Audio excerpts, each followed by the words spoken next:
Добар ден и поздрав до гледачите на телевизија Ирис. Овие летните времиња до 19 часот секогаш можеме да се поздравуваме со добар ден, нели? Но во секој случај мојата задача овде е да продолжам со сетот на разговори со представниците на факултетите од Универзитетот Гоце Делчев, каде што тие ги представуваат програмите кои досега се на наставните програми во нивните факултети, но и она што го нудат за идната година. Се разбира, овде седат нови емисии доктори, научници, професори, кои ги принесуваат стекнатите знаења на студентите, но и како македонски интелектуалци, јас им поставувам прашања за она што се стручни, како ставови или како знаење, за да и ние во општеството побараме мислења и работа на оние кои се веќе научници. Многу пати знам да критикувам, но тоа е нашата работа, а јас овде се обидувам да и разговарајќи со нив, да извлечам и нешто друго што вам ќе ви биде интересно. Зошто нешто е така, а зошто не е? Затоа што сметам дека струката треба да даде одговор на прашањата кои секојдневно ни се предизвици. Од филозофијата на живење до техничкото организирање на нашиот живот. И еве, мојот прв гостин во на овој ден ми е професорот Джидров, продекан за настава на Машински факултет. Професоре, добро дојдете во моја емисија. Добро ве најдов. Благодариме за поканата. Професоре, започнете вака кога најавувам и кога велам дека професорите се научници, бидејќи докторската дисертација е научен труд и дека мора да имате одговор барем на прашањата кои им се занает. Сметате ли дека премалку се прашува струката во Македонија за перспективите на работата која тие ја знаат? Не верам дека некој треба да биде општ интелектуалец, па како машки инженер да одговара за меѓународно право, туку точно за оно што го знаат. Да, таква е ситуацијата, значи иако имаме познавање од зборувам за целиот универзитет, познавање од најразлични области, имаме ретки ситуации кога професорите се прашани за некои прашања. Тоа би секако би било многу би значило за развој на нашата држава ако бидат прашани професорите за сите тие области за кои што тие се стручни. Секако долготраен е нашиот пат на образование, во сите тие години имаме фатено најразлични ресурси, сме се школувани во најразлични универзитети, имаме искуство од најразлични проекти, така да сепак нашето знаење треба се цени и да бидеме запрашани од одговорните. Во секој случај не само да бидеме запрашани, туку и самите професори многу често сами ние покренуваме иницијатива да се постават некои прашања за да помогнеме да се решат некои проблеми кои што ги имаме во нашето општество. Професор, вас и професорката со која што ќе разговарам малку подоцна во иста оваа емисија, имате една специфична задача.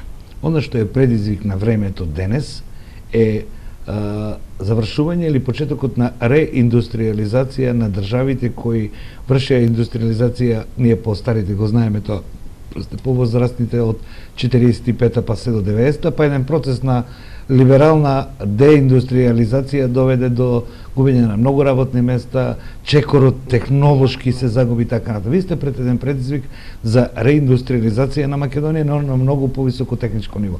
Сметате ли дека овде може да се вклучи знаењето пред се?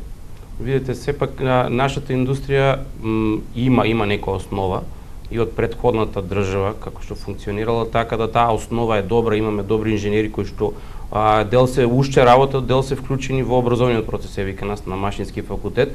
Од друга страна имаме странски инвестиции компании кои што доваѓаат веќе со повисоко ниво на таа индустријска, не знам, и модернизирање на целото производство и барања од студентите, од индустријата, од државата во која што функционираат и тие го придвижуваат и нашето постоечко овдешно функционирање, така да сето тоа придонесува да ние пополека ги следиме тие модерни текови кои што тие големи држави ги цртаат мапите, ние едноставно сега следиме по нив. Сето тоа значи дава добар одговор на тоа што се случува по Европа, по светот.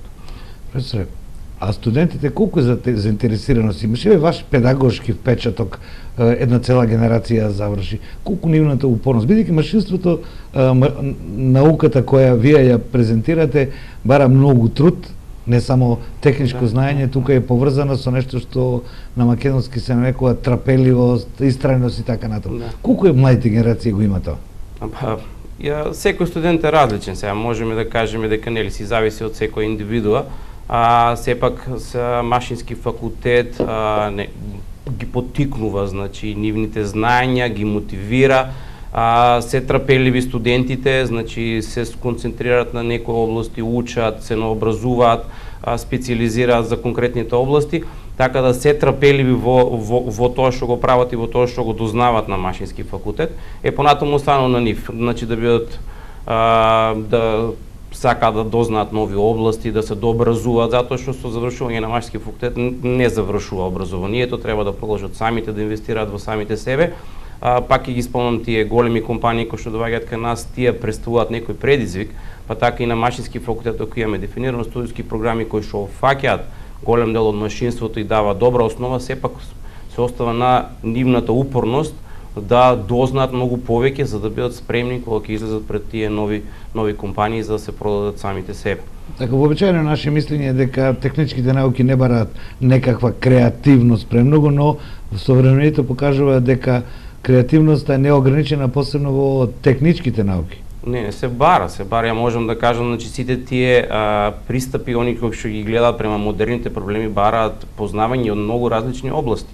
Имаме сега моментално компании кои што се актуелни, кои што ги водат некои светски менаџери, кои што имаат познавање од најразлични индустрии, најразлични области и склопуваат нешто нова идеја, некоја иновација која што веќе не постоела. Така да мора да бидат мотивирани за иновација, да размислуваат надвор од кутијата, како што викаме, за да можат да успеат во ова модерно општество, односно да се прилагодат према се што се случува околу нив. Така. Професоре, рекоте сами као продекан за настава, што е она што во овој момент им се нуди на веќе студентите ваши и они кои утре треба да го стекнат тој статус на студенти на вашиот факултет? Значи машински факултет нуди 2 студиски програми во моментот, третата е во фаза на акредитација. Првата студиска програма е производно машинство, кое што ја нудиме во Виница, во Штип и во Струмица. Имаме нова студиска програма од минатата година, тоа е индустријско инженерство, кое што е присутна во Виница, каде што може да се запишат студентите. Имаме случаи кога тие студираат и во Штип слушаат дел од таа студиска програма. Истото се нуди и во Струмица. Значи 2 студиски програма, а третата студиска програма која што ја спремаме во текот на годината ќе се акредитира е студиската програма по мекатроника, која што ќе соработка со факултетот за информатика и таму нели ќе се развиваат некои други вештини од повеќе области кои што се сега моментално многу актуелни. Професор, ајде еден по една да ми објаснеме за оние кои не следат вака или подоцна по на електронските други верзии, за да знаат идните студенти што е тоа програмите, што тоа ги очекува и што нудат. Да, значи производно машинство би било основната студиска програма која што како што започна машински факултет кај нас на уницата Гоце Делчев во Штип. Таа студиска програма значи ги опаќа производствените процеси, опаќа се учат програми за цртање на производи кои што ќе се конструираат, кои што ќе се дизајнираат во производството. Морам да спомнам дека двете студиски програми, прва и втора година, се скоро исти предметите кои што ги слушаат, затоа што иако постои нели разграничување помеѓу двете области, сепак машинец мора да помине некој фонд на предмети кои што го прават еден машинец, така да се изучува кинематика, статика, динамика и други области кои што понатаму се поврзани со конкретно со производството. За разлика од производно машинство, индустријско инженерство е сконцентрирано 2 години на машинство, но понатаму се изучуваат и бизнис нишката и менаџирањето, затоа што потребно е при производство и многу да се менаџираат ресурсите, човечките ресурси, материјалите клучни, да се оптимизира производство, затоа што на тој начин ние придонесуваме да имаме поуспешно производство и да имаме конкурентни на пазарот. Тоа се двете студиски програми кои што во моментот ги нудиме на машински факултет. Спомнавте мекатрониката. Да. Јас имам една информација, тоа не информација, туку воспоставувањето на целата таа програма започна во Германија, но и една друга наша скоро соседна земја, Румунија, во Костанца, да го направи големиот институт за мекатроника, исто како Германија во Кобленци. Сето тоа донесе некои други резултати. Какви се вашите искуства со оваа програма? Па видете, тоа морам да кажам дека се следат тие текови модерни, дали Германија започна, потоа ја следат сите по светот, машински факултет ја следи таа модернизација во машинството, така да мораме да одговориме, еве веќе во нашата зона во Штип тука се барат мекатроничари, и сме во преговори, во разговори. Да. Една кратка дефиниција, што е тоа мехатроника? Ќе опфати значи и роботика, и електроника, и машинство. Значи тоа е тоа механичка електроника. Да, модерно производство што се бара моментално за тие производствени линии во каде што има многу малку човечки ресурси, каде што се е автоматизирано, така да мораме да одговориме и на тие предизвици, така да затоа се развива таа студентска програма. Според статистиката на пазарот, иако тоа малку во педагогијата изгледа како грзборно, тоа е така реалноста, вашите студенти немаат проблем со отварање на работни места, се бара и повеќе од тоа што вие може да продуцирате, но забрзаноста на менувањето на технологијата бара и нови знаења, меѓународни соработки и така натаму. Како вие стоите со овој проблем? Да, значи можам да кажам дека во 4-та година веќе студентите веќе имаат понуди, веќе се повикувани на интервјуа, помагаме ние како професори, значи сите тие комуникации со фабриките, испраќаме наши студенти таму да разговараат на интервју за вработување, така да тие веќе во 4-та година знаат што може да очекуваат во индустријата.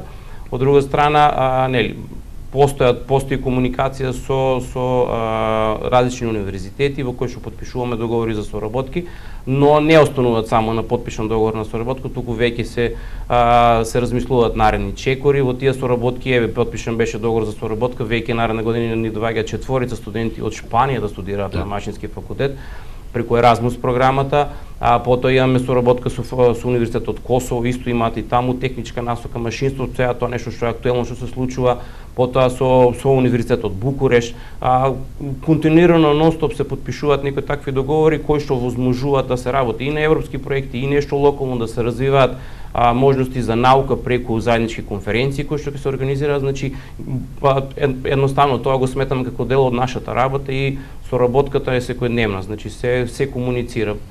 Дел сме од таа меѓународна, од европска сцена, образовна сцена.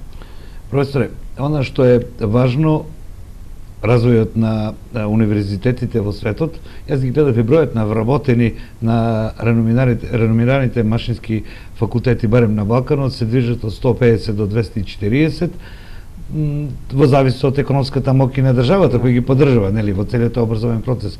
Но моето прашање е едно друго.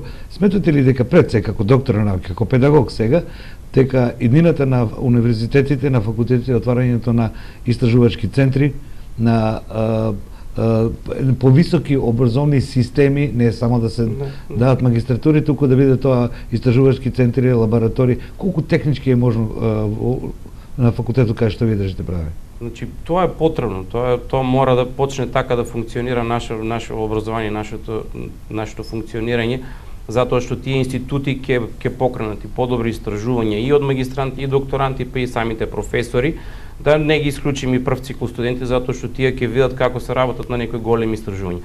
Таа поттикот може да дојде и од државата, од индустријата, па и од самите факултети и универзитети. Моментално, значи, постојат дел од лаборатории кои што заедно ги користиме на кампус 2, каде што е машински факултет. Од друга страна, дел од практичната настава се изведува во индустријата, каде што студентите директно гледаат како се одвива тоа производство, така да моментално постојат услови и треба понатаму се повеќе и повеќе да се инвестира за да се направат такви истражувачки центри, за да имаме и многу поголеми резултати. Ово прашање ми беше поради тоа што кога веќе имаме факултети, кога веќе добар дел од помладите луѓе сака да студираат технички науки и нека постигнуваат резултати, општеството треба да им помогне да почнеме да имплементираме нашата наука, тоест нашето знаење, диги тоа нескапо денес на светот. Професор, јас ви благодарам што бевте дел од моја емисија, вториот дел со вашата колешка, за другите две студиски програми. Ви посакувам успех во предавањето не само заради вас, вашето надоградување лично или на универзитетот, затоа што перспективата на овој народ е нужно комплементарно со светската економија и со глобалноста на знаењето. Па затоа малку повеќе со вашата колешка да оставиме по некоја тема. Извинете, благодарам што бевте гости на емисија. Поштовани гледачи, малавачка пауза за ЕПП, па со професорката ќе продолжиме од Машинскиот факултет на истата тема, се разбира.